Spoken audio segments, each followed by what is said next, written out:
বন্ধুরা, আজকের ফেব্রুয়ারি 2025 মানে আগামী মাসের রাশিফল মিথুন রাশি। মিথুন রাশি হলো রাশিচক্রের তৃতীয় রাশি এবং এটি বুধ গ্রহ দ্বারা প্রভাবিত, বা এর অধিপতি গ্রহ হলো বুধ। আজকের এই রাশির বিস্তারিত আলোচনা করব। বিস্তারিত আলোচনা করার পূর্বেই একটা অনুরোধ করব বন্ধুরা, যে যারা আমার এই ভিডিওটি দেখছেন তারা প্লিজ একটু সাবস্ক্রাইব করে পাশে থাকা বেল আইকনটি বাজিয়ে দেবেন, সেই সঙ্গে লাইক শেয়ার করে রাখবেন।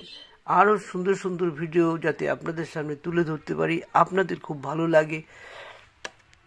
আজকের বিস্তারিত আলোচনার বিষয় হলো বৈবাহিক জীবন, চাকরি জীবন, ব্যবসা জীবন, প্রেম জীবন, আরও ইত্যাদি ইত্যাদি। অর্থকারী দিক কেমন হতে পারে এই মাসে, সে নানা বিষয়ে আলোচনা করব বন্ধুরা।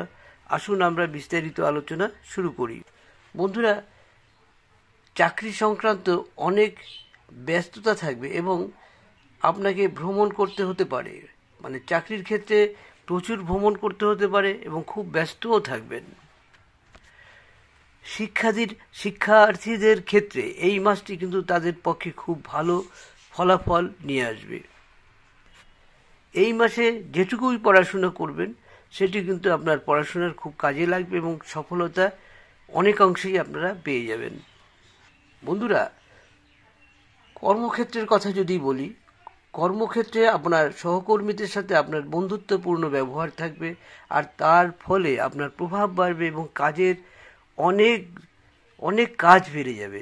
আর এই কাজ বাড়াই কিন্তু আপনার, যত কাজ বাড়বে আপনার কিন্তু সমস্যাও বাড়বে। সেদিকে লক্ষ্য রেখে এগোতে থাকুন। বন্ধুরা, সপ্তম এবং দশম ঘরের অধিপতি বৃহস্পতি মহারাজ আপনার মাসের শুরু থেকেই শেষ পর্যন্ত দ্বাদশ ঘরে বিরাজ করবেন, যার কারণেই আপনি বৈদেশিক বাণিজ্যে লাভবান হবেন অনেক বেশি। বন্ধুরা, মিথুন রাশির ব্যক্তিরা যারা রয়েছেন, জাতক জাতিকারা যারা রয়েছেন, তাদের কিন্তু প্রতিযোগিতামূলক পরীক্ষা সুফল পাবেন, আর সেক্ষেত্রে কাজের ক্ষেত্রেও কিন্তু অনেক সাফল্যতা অর্জন করতে পারবেন। বন্ধুরা, পরিবারের ক্ষেত্রে কিন্তু একটু সুখের অভাব আসতে পারে। বন্ধুরা, স্বাস্থ্য সমস্যাগুলি কিন্তু পরিবারের যারা বয়স্ক সদস্য রয়েছেন তাদের কিন্তু স্বাস্থ্য সম্বন্ধে একটু বিরক্ত বোধ করতে পারেন। এই কারণেই কিন্তু আপনাকে একটু ধৈর্য ধরে তাদের প্রতি যত্নবান হতে হবে এবং প্রয়োজনে ডাক্তারের সাথে পরামর্শ করা তাদের পক্ষে ভালো হবে। বন্ধুরা, যারা প্রেম করছেন, মিথুন রাশির ব্যক্তিরা রয়েছেন যারা প্রেম করছেন, তারা অবশ্যই কিন্তু এই মাসটি আপনাদের পক্ষে দুরান্ত ভালো হতে চলছে। পঞ্চম ঘরের অধিপতি শুক্র মহারাজ উচ্চপদ লাভের পর কেন্দ্রীয় গৃহে থাকবেন। আসুন বন্ধুরা, এবার বিবাহিত জীবন। বিবাহিত জাতক এবং জাতিকাদের কথা বলতে গেলে আপনার জন্য এই মাসটি দুর্বল হতে পারে, কেননা সপ্তমভাবে বৃহস্পতি মহারাজ দ্বাদশভাবে বিরাজমান হবে, যার ফলে তখন আপনার রাশিতে অধিষ্ঠিত মঙ্গল মহারাজ পূর্ণ সপ্তম নিয়ে সপ্তম ঘরেই থাকবে। এই দৃষ্টি যা আপনার এবং আপনার জীবনসাথীর মধ্যে উত্তেজনার সৃষ্টি করবে।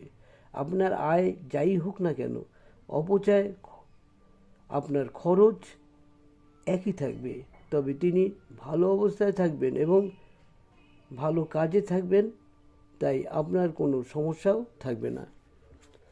বন্ধুরা, এই মাসটি মিথুন রাশির জাতক এবং জাতিকাদের স্বাস্থ্যের ব্যাপারে উত্থান পতন চলতেই থাকবে।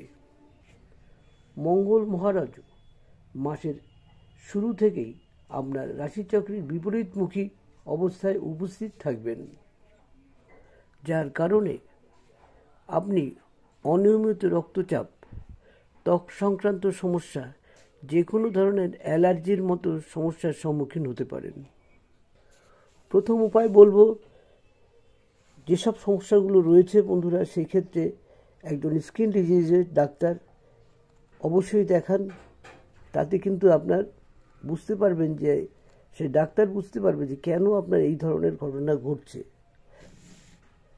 এবং ঠিকঠাক ওষুধ দিলে আপনার কিন্তু এগুলো সেরে যাবে। অন্যথায় এটা ধীরে ধীরে স্প্রেড করবে এবং এটাই আপনার পক্ষে একটা অমঙ্গলজনক হবে।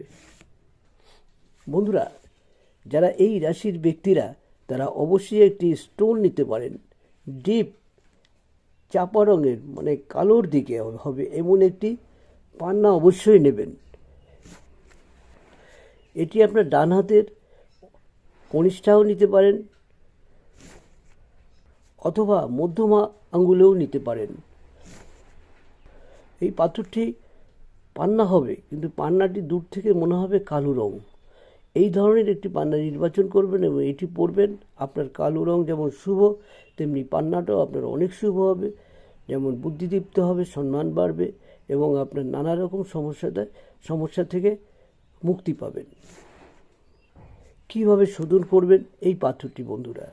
অবশ্যই এক্ষেত্রে কিন্তু আপনি সাদা চন্দন নেবেন, আর সেই সঙ্গে সাদা চন্দন সাদা ফুল নিয়ে অনেকক্ষণ ভিজিয়ে রাখবেন, 9টা থেকে 10টা পর্যন্ত। 11টা 20-র মধ্যে স্নান করে এসে সাদা বস্ত্র পরে এই আংটিটা অবশ্যই পরবেন। একান্তই যদি না নিতে পারেন বন্ধুরা,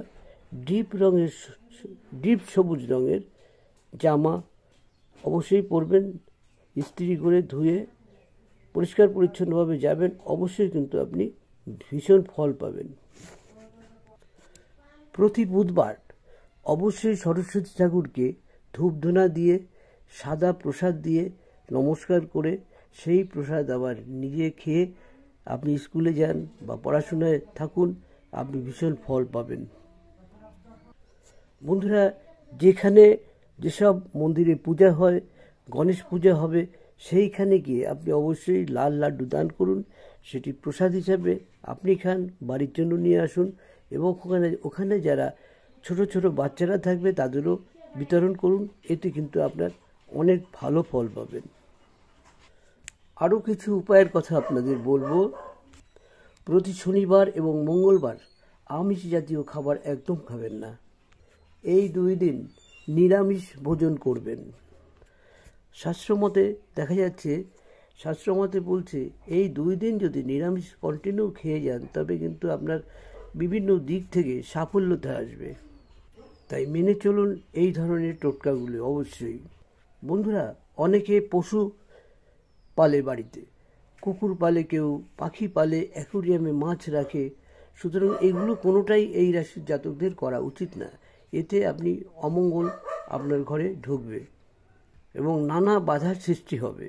এই প্রক্রিয়াটি মিথুন রাশির জাতক জাতিকাদের অবশ্যই শুভ নয়। চাকরি ক্ষেত্রে বাধা কিংবা পড়াশোনায় উন্নতির জন্য বৃহস্পতিবার টোটকা পালন করতে পারেন। এই টোটকাগুলো মিথুন রাশির জাতক এবং জাতিকারা প্রতি বৃহস্পতিবার দান করুন। শাস্ত্রমতে বৃহস্পতিবার দুধ এবং আতপ চাল কোনো মন্দিরে দান করুন। এই টোটকাটি প্রতি বৃহস্পতিবার মেনে চলুন। এবার থেকে মা কালীর পূজা করুন। শাস্ত্রমতে মা কালীর পুজো করলে সব কাজে সাফল্যতা আসবে। নিষ্ঠার সঙ্গে মায়ের পুজো করুন, উপবাস করে পুজো করবেন, আর ভুলেও এই দিন আমিষ ভোজন করবেন না। তো এই ছিল বন্ধুরা মিথুন রাশির ভিডিওটি। আশা করি যারা দেখছেন তাদের অনেক কাজে লাগবে, এটা আমার মনে হয়, কারণ আমরা প্র্যাকটিক্যাল জীবনে দেখছি এই টোটকাগুলো যদি আমরা কাউকে দেই, তারা ঠিকমতো পালন করে, অবশ্যই তারা সুফল পায়, অনেক উন্নত হয়। তাই আপনাদেরও বলবো এই টোটকাগুলো পালন করুন। আপনারাও ভালো থাকবেন, আর প্লিজ একটু সাবস্ক্রাইব করে পাশে থাকা বেল আইকনটি বাজিয়ে দেবেন, লাইক এবং শেয়ার করে রাখবেন।